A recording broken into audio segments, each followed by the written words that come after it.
मौलाना अखिलेश यादव की पार्टी थी और इसके बाप ने कहा था। पर आज बोलता हूं, अगर तेरी माँ ने दूध पिलाया मौलाना अखिलेश यादव। नरेंद्र मोदी हनुमान जी को पतंग बना करके उड़ा दें तो हिंदू भावनाओं को कोई समस्या नहीं है, क्योंकि वो खुद भी अवतारी पुरुष बताए जाते हैं।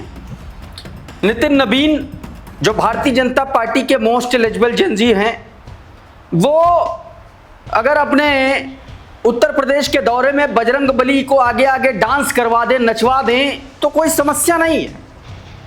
लेकिन अगर इसी सनातन का घोर अपमान करने वाले भाजपाइयों पर कोई सवाल उठा दे तो नफरती चिलगोजों के भीतर इस तरीके से मरोड़ मचती है कि ऐसा लगता है जैसे उनकी पूरी दुनिया लुट गई। क्या हो गया? मतलब सनातन वही है जो भाजपाई गुंडे कहेंगे क्या? और ऐसे ही गुंडों का तबीयत से इलाज किया गया। भाजपाई बुरी तरीके से कूटे गए हैं। पप्पू यादव प्रेस कॉन्फ्रेंस कर रहे थे। प्रेस कॉन्फ्रेंस के दौरान दो भजपिल्ले वहां पर पहुंचे। एक भजपिल्ले की फोटो योगी आदित्यनाथ के साथ है, दूसरे भजपिल्ले की फोटो ब्रजेश पाठक के साथ, और वहां पर दोनों पप्पू यादव के प्रेस कॉन्फ्रेंस में पहुंचे अटैक करने, हमला करने, और वहीं पर धर लिए गए। फिर उसके बाद तबीयत से कुटाई की गई।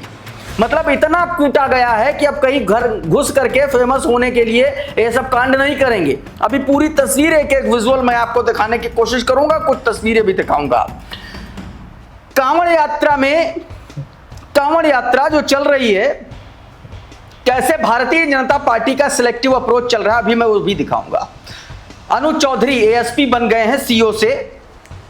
याद है अभी 4 महीना भर हुआ मुश्किल से, जब ताजियों की लंबाई नाप रहे थे इंची टेप लेकर के, अब केले बांट रहे हैं। ठीक है, जंतर मंतर पर जो जेनजी प्रोटेस्ट कर रहे थे वो उग्रवादी थे, आतंकवादी थे। सड़क पर गांजा पी करके लोगों को मार रहे हैं, पीट रहे हैं, वो सारे के सारे सनातनी हैं।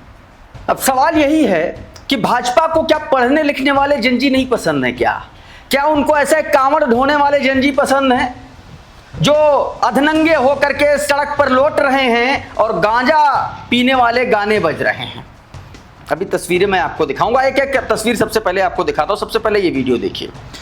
ये हालांकि कुछ वीडियो मैं आपको मारपीट वाले नहीं दिखाऊंगा, लेकिन हाँ कुछ तस्वीरें स्क्रीनशॉट्स के जरिए मैं आपको जरूर दिखाने की कोशिश करूंगा कि ये लोग आए थे, प्रेस कॉन्फ्रेंस चल रही थी और उसके बाद पप्पू यादव पर हमला करने की कोशिश की गई। और ये जो तस्वीरें आप देख रहे हैं, ये उसी वक्त की तस्वीरें हैं जब इनकी कायदे से इनका इलाज हुआ, इनकी धुनाई हुई, पटक पटक के मारे गए हैं, पटक पटक के मारे गए हैं। जब मैं ये शब्द कह रहा हूं तो आप इसको ऐसे ही समझिए, क्योंकि ये गए थे पप्पू यादव की हत्या करने, पप्पू यादव पर चाकू से अटैक करने, ऐसा आरोप, ऐसा कहा जा रहा है।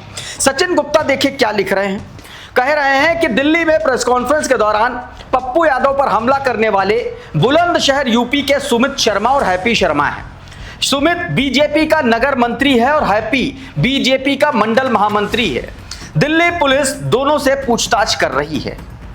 इसके बाद पप्पू यादव ने कुछ तस्वीरें साझा की। ये तस्वीर देख रहे हैं, ये जो आदमी है जिसकी कुटाई चल रही, जिसको लोग पीट रहे हैं, ये आदमी महाराज जी के सामने ऐसे खड़ा हुआ है, योगी आदित्यनाथ के सामने। देखिए जरा, भगवा में इसी ने पीटा है। और पप्पू यादव खुल के कह रहे हैं क्या ये हमला मुख्यमंत्री ने कराया या डिप्टी सीएम ने कराया? अभी ट्वीट आपको पढ़ाऊंगा। ब्रजेश पाठक के साथ में देखिए ये आदमी, ये हमलावर, क्या इसको आतंकवादी नहीं कहा जाना चाहिए? इस तरीके का कृत्य किसी सांसद पर कोई घुस जाएगा। ये वो लोग हैं जो सीधे तौर पर आलोचना के नाम पर कुछ सुनना ही नहीं चाहते। पप्पू यादव का ट्वीट देखिए। पप्पू यादव लिख रहे हैं कि पीएम साहब और गृह मंत्री जी, बताइए कि किसने मेरी सुपारी दिया? यूपी के सीएम और डिप्टी सीएम के साथ वाले इस लड़के ने मुझ पर जानलेवा हमला किया। बताइए आपकी पार्टी में चढ़ावा चोर, कालनेमी, ऐसे हत्यारों के संरक्षण कौन कौन है? क्या इसका भी इन्हें सीधा संरक्षण प्राप्त है? नहीं तो कार्रवाई हो। यह सीधे तौर पर पप्पू यादव ने कहा है। अब यह वीडियो देखिए न्यूज़ 24 का, जब इन लोगों को पटक के एकदम कुटाई चल रही थी, उस वक्त का ये वीडियो है। कुछ कुछ आपको स्क्रीनशॉट भी बीच में दिखाऊंगा। ये न्यूज़ 24 का वीडियो है जब इनको पीटा गया और उसके बाद खींच करके इनको पुलिस वाले जो है ले गए हैं। दिल्ली की तस्वीरें हैं। न्यूज़ 24 लिख रहा है कि अकेले ही हमलावर से भिड़ गए पप्पू यादव। चाकू लेकर शख्स ने पप्पू यादव को मारने की कोशिश की। हमले ने लोगों ने शख्स को जमकर के पीटा। अब ये आदमी है जो महाराज जी के सामने हाथ जोड़ रहा था, जो ब्रजेश पाठक के साथ खड़ा हुआ था, ये वो आदमी है और ये उसकी चाकू है जिससे वो मारने गया था। हालांकि इसको हम ब्लर जरूर कर देंगे, लेकिन ये तस्वीर है।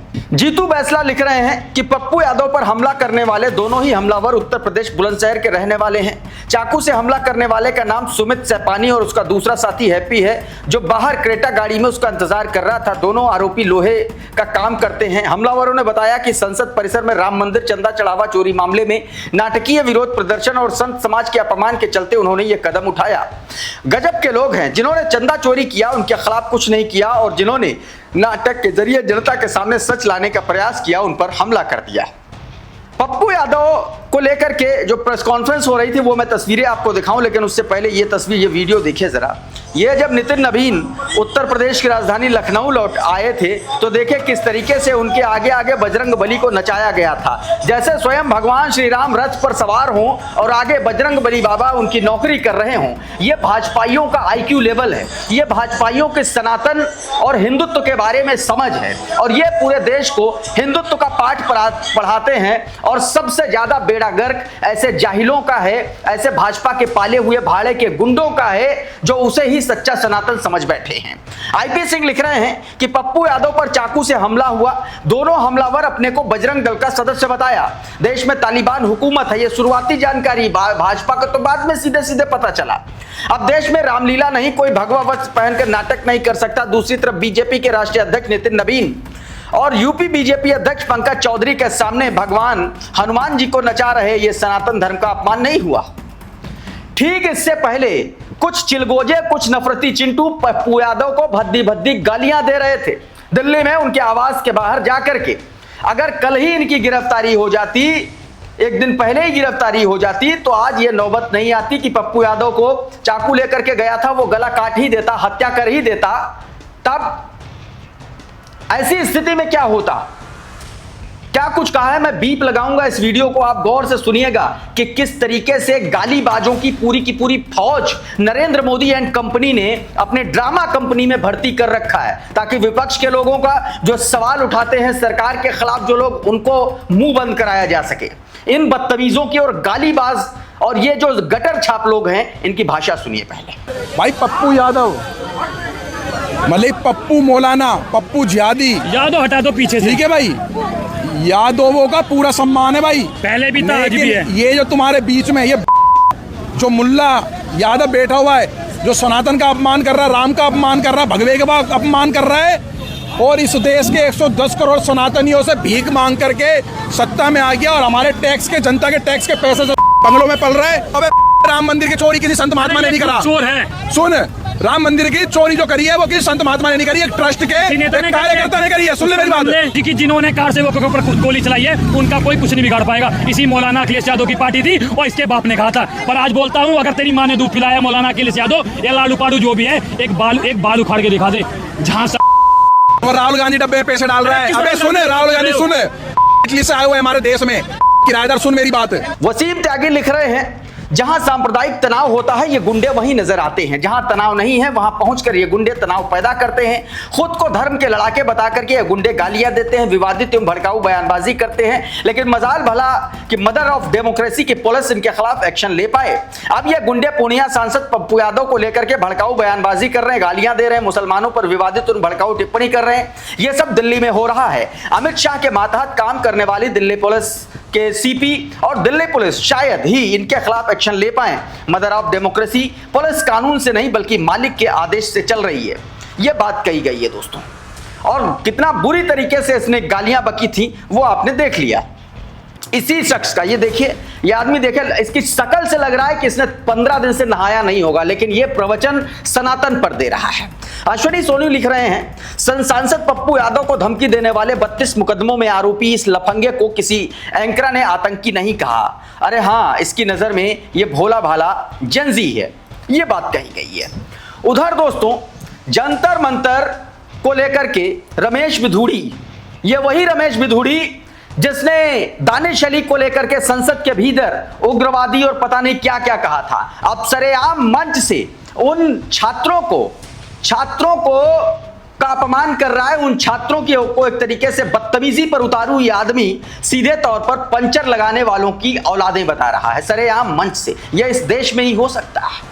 भाजपा के जो लोग करें वो सब सत्य सनातन की बात, बाकी करें वो आतंकवादी, लेकिन यह कृत्य किसी आतंक से कम नहीं है। बयान सुनिए रमेश बिधूड़ी का। पंचर लगाने वाले वहां पर ज्यादा थे, ताला बनाने वाले वहां पर ज्यादा थे, पंचर लगाने वाले मालूम ही है आपको, वो लोग वहां पर ज्यादा थे और छात्र लोग वहां पर कम थे। ये भी मैं आपको जानकारी देना चाहता हूं। सुना आपने?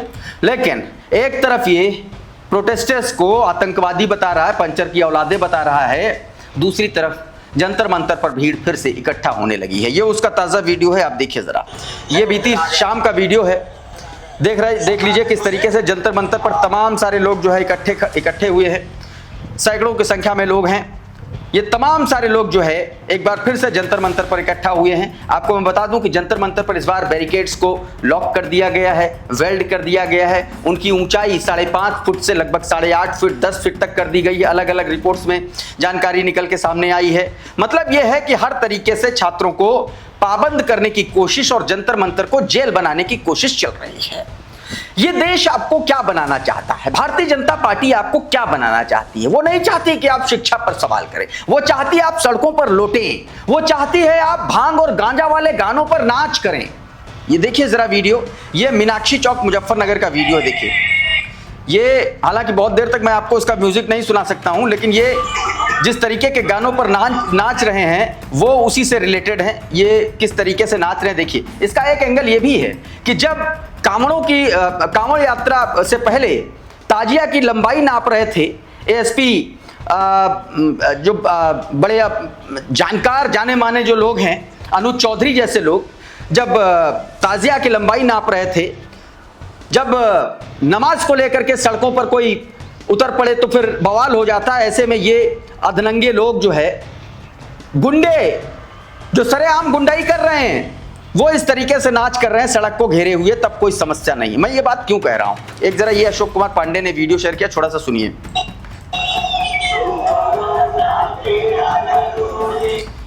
गांजा पीना जरूरी है इस गाने में, गाने के शब्द हैं, और गांजा पीना है जरूरी गाने पर ये देखिए किस तरीके से लोग लौट रहे हैं। मैं इस वीडियो को ब्लर कराऊंगा क्योंकि इस तरीके से अधनंगे लोगों को यूट्यूब जो है रिस्ट्रिक्ट कर सकता है, इसलिए, लेकिन इस तरीके की तस्वीरें निकल के सामने आ रही हैं। अब जरा इनको देखिए, ये केले बांट रहे हैं।